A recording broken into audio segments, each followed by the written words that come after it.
ஆண்டவரை இயேசு கிறிஸ்து நாமத்தில் உங்களை வாழ்த்துகிறேன், வரவேற்கிறேன். தேவன் தாமே பெரிய காரியங்களையும் எண்ணிமுடி அதிசயம் செய்கிற தேவனாக இருக்கிறாரு. உங்களை அதிசயம் காண வைக்கிற ஒரு தேவனாக இருக்கிறாரு. ஆண்டவரை நோக்கி கூப்பிட பிள்ளைகளை ஒருபோதும் ஆண்டவர் கைவிடுகிற தேவன் கிடையாது. என்னை நோக்கி கூப்பிடு, நான் உன்னை விடுவிப்பேன், நீ என்னை மகிமைப்படுத்த சொல்லப்பட்டிருக்கிறது. எந்த வேளையிலும், எந்த ராத்திரியும், எந்த பகலிலும், எந்த சூழ்நிலையிலும் ஆண்டவரை நோக்கி நாம் கூப்பிட முடியும் என்று சொன்னால் அவர் நம்முடைய அப்பாவாக இருக்கிறாரு. நிச்சயமாகவே நம்முடைய ஆபத்திலே நம்ம கூப்பிடும்போது இந்த உலகத்தில் இருக்கிறவங்க சில வேளை செவி சாய்க்க முடியாமல் இருக்கலாம். ஆனால் ஒரு தகப்பன் பிள்ளை கூப்பிடும்போது செவி சாய்ப்பார்கள், கேட்பார்கள், ஏன் கூப்பிட்டாய் என்று சொல்லி. அதே போல தான் ஆண்டவர் இயேசு கிறிஸ்துவையும் நாம் எந்த வேளையிலும் கூப்பிடலாம், எந்த சூழ்நிலை நாம் என்ன செய்யலாம், கூப்பிடலாம். அவர் கூப்பிடுறதுக்கு நிச்சயமாகவே உடனே இறங்கி பதிலை கொடுக்கிற தேவனாக இருக்கிறாரு. பதிலை தந்து 10 வருஷம் கழிஞ்சவான்னு சொல்ல மாட்டார், உடனே அற்புதங்களை செய்கிற தேவனாக இருக்கிறாரு. பிறவியிலே கண் காணாமல் இருந்த அந்த மனுஷன் தாவீதின் குமாரனே எனக்கு இறங்கும் என்று கூப்பிட போது அவர் நின்று திரும்பி பார்க்கிறாரு. ஏன்னு சொன்ன அவனுடைய மேல் வஸ்திரத்தை அவன் நீக்கி போட்டுட்டு அங்கே உதறி போட்டுட்டு தாவீதின் குமாரனே எனக்கு இறங்கும்னு கூப்பிட்ட மாத்திரத்திலே தாவீதின் குமாரன் இறங்கி வருகிறார். அவரோட நம்பிக்கை என்ன இருந்தது? நமக்கு இனி இந்த வஸ்திரம் தேவையில்லை, இனி இந்த அதாவது கண் காணாதவர்கள் யூஸ் பண்ணுகிற இந்த மேலங்கி எனக்கு இனி தேவையில்லை. தாவீது குமாரன் இயேசு கிறிஸ்து எனக்கு ஒரு சுகத்தை தருவார், என்னுடைய கண்களை அவர் பார்வையிட வைப்பார் சொல்லி அவனுக்கு ஒரு நம்பிக்கை இருந்தது. அந்த நம்பிக்கையினாலே அவன் கூப்பிடுகிறான். நம்பினவர்களை தேவன் கைவிடுகிறது இல்லை. யார் நம்பி கூப்பிட்டார்களோ ஒவ்வொருவருடைய கூப்பிடுதலுக்கு ஒரு அர்த்தம் இருக்கும். நம்பியும் கூப்பிடலாம், நம்பிக்கை இல்லாமல் கூப்பிடலாம்.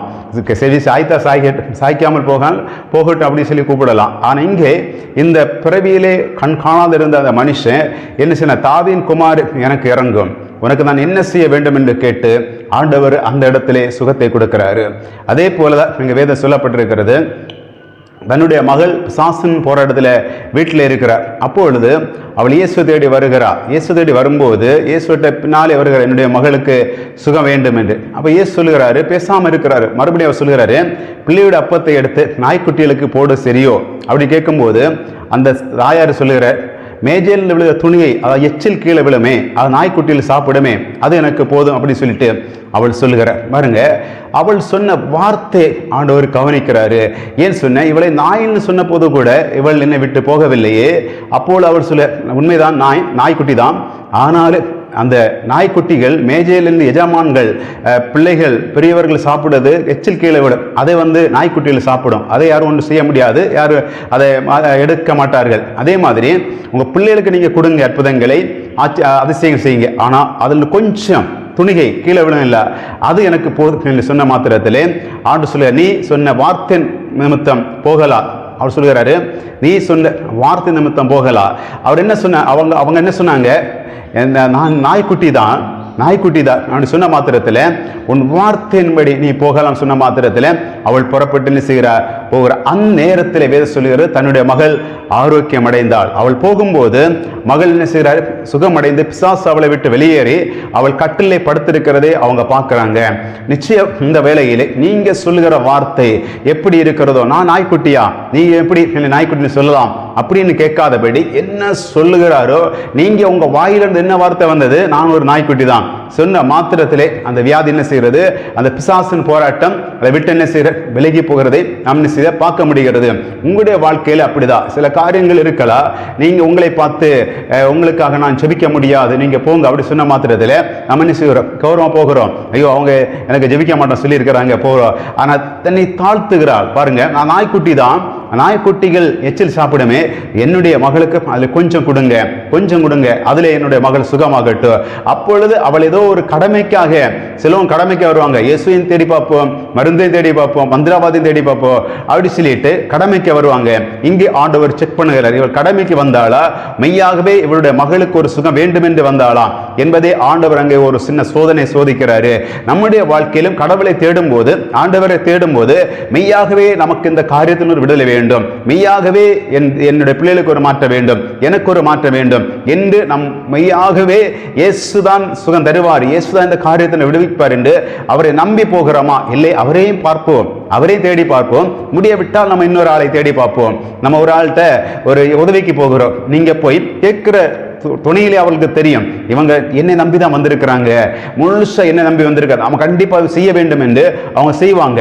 சிலவங்க, ஐயா உங்களை நான் வந்து கேட்கிறேன், நீங்க தரவிட்டா இன்னொரு ஆளை நான் கேட்கலாம்னு நினைக்கிறேன், முதலாவது உங்கள்கிட்ட வந்து நான் கேட்கலாம்னு நினைத்துட்டு வந்திருக்கிறேன் அப்படின்னு சொல்லிட்டு போய் என்ன செய்வாங்க, கேட்பாங்க. ஆனால் அவங்களுக்கு தெரியும், என்கிட்ட இல்லைன்னா இன்னொரு ஆள் இருக்கா, நீ போ அப்படி சொல்லி விடுவாங்க. அதே போல இயேசு சில காரியங்களை நம்மளை சோதிக்கிறாரு. இவங்க மையாகவே என்கிட்ட தானே சுகத்துக்கு வந்திருக்கிறாங்க, என்கிட்ட தானே ஆசிரியத்துக்கு வந்திருக்கிறாங்க என்பதை பார்க்கிறாரு. இல்லை இது இல்லைன்னு சொல்லி இன்னொரு வழி இருக்கிறது அப்படின்னு சொல்லிட்டு இருந்தா ஆண்டவர் நமக்கு சுகம் தர தாமதமாகும், தருவார், சுகம் தாமதமாகும். நம்ம அங்கெல்லாம் போயிட்டு அந்த மருத்துவமனையில் அந்த மந்திரவாதிகிட்ட அந்த காரியங்கள்லாம் முடித்துட்டு அதுக்கப்புறம் வருவோம், இனி ஒரு வாய்ப்பே இல்லை. அப்போது சுகத்தை ஏன் என்னுடைய வாழ்க்கையில் இந்த உலகத்திலே அனைவருடைய வாழ்க்கை சொல்லுவாங்க, நான் அங்கே போனேன், இங்கே போறேன், மருத்துவமனையில் போனேன், மந்திரவாதியை தேடினேன், நான் என்னுடைய பணத்தை எல்லாம் மருத்துவமனையில் செலவு பண்ணினேன், எல்லாம் முடிந்து ஒரு இடத்துல சுகம் கிடைக்கல, அதனால இயேசு தேடி வந்து சொல்லுவாங்க. காரணம் என்ன? முதலாவது அவங்க சுகத்துக்கு வரும்போது சரி இங்கே கிடைக்கவிட்டால் நம்மகிட்ட பணம் தானே இருக்கிறது, நம்ம போய் மருத்துவமனைக்கு போகலாம், நமக்கு ஆள் இருக்கிறதே, நமக்கு தெரிஞ்ச மந்திரவாதி இருக்கிறாங்களே, நமக்கு தெரிஞ்ச அரசு தலைவர் இருக்காங்களே, அவங்களை பிடித்து நம்ம அந்த காரியத்தில் வெளியே வரலாம் என்று எண்ணத்தோடு வருவாங்க. அவங்களுக்கு அற்புதங்கள் நடக்காது. மெய்யாகவே ஏசப்பா நீங்க தான், இந்த தாயாரு நீங்க தான் சொல்றதுக்கு அடையாளம் என்ன? அவர் சொல், நாய்க்குட்டி தான் நான், என்னோட மகளும் நாய்க்குட்டி தான், ஆனா எங்களுக்கு ஒரு சுகம் வேண்டும். நான் வந்தது ஒரு சுகத்துக்காக, ஒரு ஆரோக்கியத்தை, என்னுடைய கௌரவத்துக்கு வரவில்லை, நான் பெரிய ஆளுன்னு காண்பிக்க வரவில்லை, நான் ஒரு நாய்க்குட்டியா இருக்கனால எனக்கு நீங்க என்ன செய்ய வேண்டும், சுகத்தை தர வேண்டும் என்று சொல்லி அவள் என்ன செய்கிற அங்கே அந்த காரியத்தை செய்கிறத நாம் பார்க்க முடிகிறது. உங்களுடைய வாழ்க்கையில் அப்படிதான். நீங்கள் நம்பினது இயேசுவை நம்பி இருந்தா நிச்சயமாகவே ஆண்டவர் சுகத்தை, பலத்தை, ஆரோக்கியத்தை, ஐஸ்வர்யத்தை தருகிற ஒரு தேவனா இருக்கிறாரு. இதையும் செய்து பார்ப்போம், அதையும் செய்து பார்ப்போம்னு சொன்னா முதலாவது அதையெல்லாம் செய்து முடித்துட்டு இயேசுட்ட வர வேண்டும். இல்லை இயேசுதான் எனக்கு எல்லாத்தையும் செய்வான்னு சொன்னா முதலாவது இயேசுட்ட வர வேண்டும். இல்லை உலகத்தில் அந்த பெரும்பாலுள்ள ஸ்திரீ அங்க வர்றாங்க, ஆட்கள் சொல்லுவாங்க இயேசுவை பற்றி கேள்விப்பட்டு அங்க வர்றாங்க. அவங்க எப்போ வராங்க? என்னுடைய ஆஸ்தி எல்லாம் துளைந்த பிறகு, என்னுடைய பணத்தை எல்லாம் வைத்தியர்கள் கொடுத்து எல்லாம் முடிந்த பிறகு அவங்க என்ன செய்றாங்க, இயேசுவை பற்றி கேள்விப்பட்டு வராங்க. அவங்க ஏற்கனவே இயேசுவை கேள்விப்படவில்லை. நீங்களும் சில வேளை ஏற்கனவே உங்களுடைய ஆஸ்திகள் துளைந்து உங்களுடைய பணம் எல்லாம் மருத்துவமனைக்கு போன பிறகு நீங்க கேள்விப்பட்டிருக்கலாம், அப்போ அதை தப்பு கிடையாது, உடனே சுகத்தை கொடுக்கிறாரு. ஆனால் சிலவங்க கேள்விப்பட்டிருப்பாங்க, இயேசுட்ட போன சுகங்களை கேள்விப்பட்டு நான் இதற்கு அங்கே போக வேண்டும், நான் இயேசுவை தேடி வேண்டும், நான் யார், என்னுடைய குடும்பம் என்ன, என்னோட பேக்ரவுண்ட் என்ன, நான் எந்த கோத்திரத்தை பிறந்து, என்னென்ன ஜாதி, என்னுடைய மதம் என்ன, அப்படியெல்லாம் சொல்லி வைராக்கியம் இருப்பாங்க. அவங்க என்ன செய்வாங்க, எல்லாத்தையும் இழந்த பிறகு இயேசுவை தேட வேண்டிய ஒரு சூழ்நிலை வரும். முதலாவது வேதம் சொல்கிறது தேவனின் ராஜ்யத்தை தேடுங்கள், அப்பொழுது உங்களுக்கு எல்லாம் கூட கொடுக்கப்படும். முதலாவது இயேசுவை தேடுற பிள்ளைகள் பாக்கியவானா இருக்கிறார்கள், பாக்கியவதியா இருக்கிறாங்க. இல்லை கொஞ்ச நாள் கழிந்து பார்க்கலாம், இல்லை நமக்கு ஒரு சோதனை வந்தா பார்க்கலாம், நமக்கு ஒரு வேதனை வந்த பிறகு பார்க்கலாம், வரும்போது பார்க்கலாம் என்று இருந்தா அது வரும்போது சில வேளை நமக்கு உடனே காரியங்கள் நடக்காதபடி தாமதமாய் கொண்டே இருக்கலாம், சிலவங்க கூப்பிடுவாங்க, வாங்க நமக்கு மீட்டிங் போ, உங்களுக்கு இந்த காரியத்தில் இயேசு ஒரு அற்புதம் சொல்லும்போது இல்லை எனக்கு நான் வர முடியாது, எனக்கு வர முடியாது, என்னோட கணவனை விட மாட்டார், என்னுடைய பிள்ளை விடாது, என்னுடைய அம்மா இப்படி எல்லாம் சொல்லி சாக்கு போக்கு சொல்லிட்டு இருப்பாங்க. அவங்க என்ன சாக்கு போக்கு சொன்னாலும் அவங்களுடைய வாழ்க்கையில் ஒரு நாளைக்கு அவங்க சாக்கு போக்கெல்லாம் நிற்காது. காரணம் என்ன? இயேசு கிறிஸ்து மையான தேவன், அவராட்ட வந்தாதான் நமக்கு எல்லா காரியங்களிலும் ஒரு விடுதலை. உலகத்திலே போகலாம், பணம் இருந்தா மருத்துவமனைக்கு போகலாம், அங்கே போனா நமக்கு ஒரு சுகம் கிடைக்கலாம், அது நிரந்தரமான சுகமா இருக்காது. இல்ல ஒரு கேஸ் வழக்கு இருக்குது, பணம் இருந்தா அங்கே போய் கேஸ் நம்ம வாதாடி வெற்றிக்கு வரலாம்.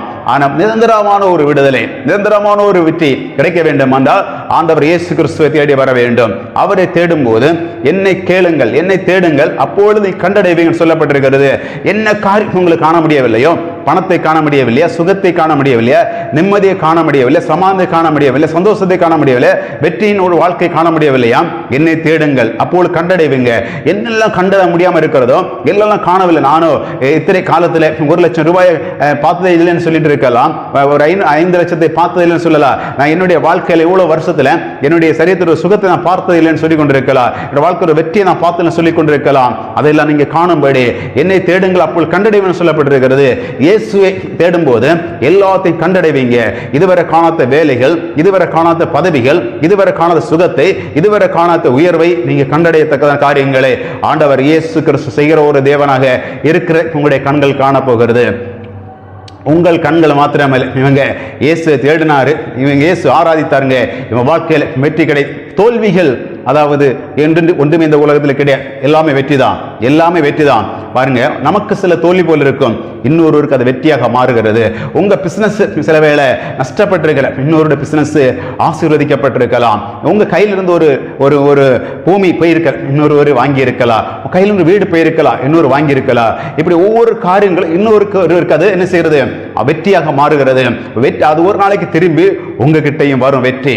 என்ன உங்க வாழ்க்கையில வெற்றி நிச்சயம் என்று சொன்ன நீங்க நிச்சயமாகவே அந்த தன்னுடைய தாயாரு மாதிரி பிசாசு பிடித்த அவளுடைய தாயாரு இயேசுவை தேடி வந்து தன்னை ஒரு நாய் குட்டின்னு சொல்லும் போது இயேசு உன்னுடைய வார்த்தையின்படி ஆக்கிடுவது, நீ போகலாம், நீ போகலாம், இனி உனக்கு சுகம். இயேசு நான் உனக்கு சுகம் தருகிறேன், உனக்கு நான் விடுதலை தருகிறேன். ஒரு மகளை விடுத்த இயேசு சொல்லவில்லை, அவளோட வார்த்தையின்படி நம்ம என்ன வார்த்தை பேசுகிறோமோ, என்ன வார்த்தை மற்றவர் சொல்லுகிறோமோ அது அப்படியே சிருஷ்டிக்கப்படுகிறது. வேதம் சொல்லுகிறது, ஆதியிலே வார்த்தை இருந்தது, அது தேவனா இருந்தது. அவன் வார்த்தை சொல்ல சொல்ல சொல்ல நம்முடைய வார்த்தையிலே வாழ்க்கையில உடனே சிலவில் நிறைவேறாம இருக்கலாம். காலப்போக்கில் நீங்க சொல்லுவீங்க, அன்றைக்கு நான் பேசிக் கொண்டிருந்தேன், இன்றைக்கு அதை காண்கிறேன். அன்றைக்கு நான் பேசிக் கொண்டிருந்தது என்னுடைய கண்கள் காண சொல்லத்தக்கதாக உங்களுடைய வாழ்க்கையில அற்புதங்களையும் அதிசயங்களையும் ஆண்டவர் செய்கிற ஒரு தேவனாக வெளிப்பட போகிறார். உங்க பிள்ளைகளோட வாழ்க்கையில பிள்ளைகள் வெற்றி தான், எல்லா காரியத்திலும் வெற்றி தான். அவங்க என்னுடைய பிள்ளைகள வாழ்க்கையில ஒருபோதுமே தோல்வி கிடையாது. நீங்க சொல்ல சொல்ல அந்த வெற்றிகளை பார்ப்பீங்க. ஏதோ ஒரு படிப்பில் மாத்திர வெற்றி அல்ல, படித்த பிறகு வேலை வர வேண்டி இருக்கிறது, வேலையில ஒரு வெற்றி, வேலை கிடைத்த ஒரு திருமண வாழ்க்கை இருக்கிறது, அதுல ஒரு வெற்றி, திருமண வாழ்க்கை முடிந்த உடனே ஒரு குழந்தை பாக்கியத்தில் இருக்கிறது. இப்படி பல காரியங்கள் நம்முடைய வாழ்க்கையில வெற்றிக்கு மேல் வெற்றி கிடைக்க வேண்டும். 1000 தலைமுறை மட்டும் உங்களை நான் ஆசீர்வதிக்கிற தேவனா இருக்கிறாரு. ஏன் ஒரு வருஷம் ஆசீர்வதிக்க போறாதா? 1000 தலைமுறை அப்படின்னு நம்ம சந்ததிகள் எல்லாம் ஆசீர்வதிக்கப்பட்டிருக்க வேண்டும், சந்ததி சந்ததி ஆசீர்வதிக்கப்பட்டிருக்க வேண்டும். அதற்காக 1000 தலைமுறை ஆசீர்வாதம் தருகிற ஒரு தேவனா இருக்கிறார். அந்த தாயார் தன்னுடைய கௌரவத்தை விட்டு ஆணவத்தை விட்டு இயேசுன வார்த்தை கூட அவள் பெருசா எடுக்காதபடி இயேசுவை தேடி வந்தா பாருங்க. நீங்களும் அப்படிதான். ஒரு ஊழியக்காரர் ஏதோ சொன்னாங்க, ஒரு மனுஷன் ஏதோ சொன்னாங்க என்று சொல்லிட்டு விட்டு போகாதபடி இங்க ஒரு சபையில போக வேண்டும், நீங்க ஆராதிக்க இடத்துல ஆராதிக்க வேண்டும். ஆண்டவர் உங்களை அங்கிருந்து மாற சொன்னா மாறுங்க.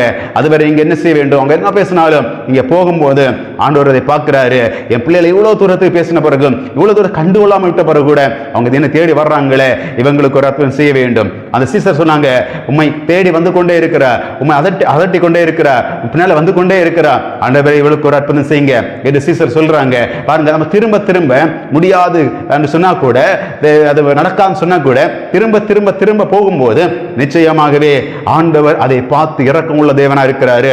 ஏதோ ஒரு மனுஷன் ஏதோ சொன்னான்னு சொல்லிட்டு விட்டு ஓடக்கூடாது. ஒரு ஊழியத்தில் போனா, ஒரு சபையில போனா, நீங்க என்ன யார் என்ன பேசினாலும் நான் போவேன், நான் கடவுளை ஆராதிக்க போகிறேன், அந்த மனுஷனை இல்ல, அந்த மனுஷன் இல்ல, தேவனை ஆராதிக்க போகிறேன், யார் என்ன வேணா சொல்லட்டும், நான் கடவுளை ஆராதிக்கிறேன், நான் தேவனை ஆராதிக்கிறேன். தேவ கரத்தில் அற்புதங்கள் அந்த ஊழியக்காரர் மூலமா வரலாம், ஆனா ஊழியக்காரர் அல்ல, நான் தேவனை ஆராதிக்கிறேன், யார் என்ன வேணா பேசட்டும். அப்படி வைராக்கியமா போகும்போது இந்த தாயாரை போல யாரோ நாய்ன்னு சொன்னா கூட, நாய் குட்டின்னு சொன்னா கூட, பேய்ன்னு சொன்னா கூட, பிசாசு சொன்னா கூட நீங்க ஆமா அவ்வளவுதான் சொல்லிட்டு நீங்க போயிட்டே இருக்கும்போது தேவன் உங்க வாழ்க்கையில, உங்க பிள்ளையுடைய வாழ்க்கையில, உங்க கணவருடைய வாழ்க்கையில, உங்க மனைவியுடைய வாழ்க்கையில, உங்க பிசினஸ்ல, உங்க தொழில பலத்த காரியங்களை அவர் செய்கிற ஒரு தேவனாக வெளிப்படுகிறதே உங்களுடைய கண்கள் காணப்போகிறது. நான் உங்களுக்கு ஜெபிக்க போகிறேன். தேவரே, இந்த வேலைக்கு நன்றி செலுத்துகிறோம். இதை பார்க்குற ஒவ்வொருவரையும் ஆசீர்வதிக்கிறேன் இயேசு நாமத்தில். ஆண்டவரே, தன்னுடைய மகள் பிசாசின் போராட்டத்தில் அகப்பட்டிருக்கும் போது தன்னுடைய தாயாரு இயேசு தேடி போகிறாங்க. ஆனால் இயேசு முதலாவது செவி சாய்க்கவில்லை. இரண்டாவது சொல்லுகிறாரு, சீசர் சொல்லுறாங்க, ஆண்டவரே இவள் உண்மை வந்து அதட்டி கொண்டிருக்கிறார், பின்னால வந்து இவளுக்கு ஏதாவது ஒன்று செய்ய சொன்ன போது அவர் சொல்லுகிறாரு, பிள்ளையோட அப்பத்தை நாய்க்குட்டியில் போட்டு சரியோன்னு கேட்ட போது, ஆமாண்டவரே நாய்க்குட்டி தானா, என்னுடைய பிள்ளை நாய்க்குட்டி தான், மேஜனுடைய துணிகை எச்சில் கிடைக்குமே, அதில் ஒரு அற்புதம் செய்யுங்க என்று கேட்டபோது, உன்னுடைய வார்த்தையின்படி ஆக்கடவுது, நீ என்ன சொல்லுகிற அது உன் வார்த்தை நிறைவேறும் சொல்லி அனுப்புறாரு. நேரத்திலே என்னுடைய மகள் பிசாசு நீங்கி அவள் கட்டிலே படுத்திருக்கிறார், அவளுக்கு சுகம் கிடைக்கிறது. இப்ப இன்னொரு காரியம் இருக்கிறீங்களோ, நீங்கள் உங்களை தாழ்த்தி, ஆண்டவர் யார் என்ன வேணும் பேசட்டும், எனக்கு தேவை சுகம், எனக்கு தேவை ஆரோக்கியம், எனக்கு தேவை ஐஸ்வர்யம், எனக்கு தேவை ஒரு விடுதலை, எனக்கு தேவை ஒரு உயர்வு, எனக்கு தேவை ஒரு வெற்றி, எதற்காக யார் என்ன பேசினாலோ நான் கண்டுகொள்ளாதபடி உங்களையே பின்தொடர்ந்து வருவேன், இயேசுவே பின்தொடர்ந்து வருவேன் என்று ஒரு வைராக்கியம் முடிவிடுங்க. கர்த்தர் இன்றைக்கு உங்க வாழ்க்கையில் அற்புதங்கள் செய்ய போறாரு, உங்க பிள்ளையோட வாழ்க்கையில் அற்புதம் செய்ய போறாரு. தேவனே ஆசீர்வதிக்கிறேன், பார்க்கிற ஒவ்வொருவரையும் ஆசீர்வதிக்கிறேன். தேவன் பெரிய காரியங்கள் செய்ய போறாரு. நிச்சயமாகவே இந்த வார்த்தை மூலமாக ஆண்டவர் உங்களை ஆசீர்வதித்திருக்கிறாரு. நீங்க ஷேர் பண்ணுங்க, கமெண்ட் பண்ணுங்க, இந்த ஊழியத்தை சப்போர்ட் பண்ணுங்க. பரிசுத்தபர ஊழியம் கன்னியாகுமரி மாவட்டத்திலிருந்து நாங்கள் இந்த வார்த்தையை கொடுத்து கொண்டிருக்கிறோம். நீங்க வாங்க மீட்டிங்கு, பெரிய காரியங்களை ஆண்டு செய்வார். God bless you.